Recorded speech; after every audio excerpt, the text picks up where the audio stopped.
政府创立中华关的七头米亚银行，提供予县内0到6岁儿童或者是居家托育人员，会使到总行或者是分行免钱来借这个七头米亚，会使借1礼拜到2礼拜。欢迎我们的这个家长阿公阿嬷可以善用我们这些总行、分行及我们各个乡镇的一个这个运作点让我们的孩子们能够有更多的玩具可以循环使用。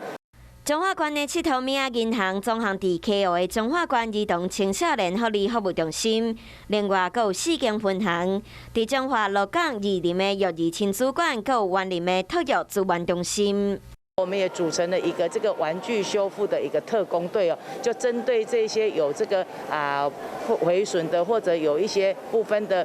该修理的玩具，我们也一并来修理。中华县政府社会处表示，七头米亚银行目前嘛咧找志工，若是有兴趣的民众，拢会当报名来参加。你订阅华视新闻了吗？赶紧按下订阅，开启小铃铛，还要到我们的脸书粉专按赞追踪哦。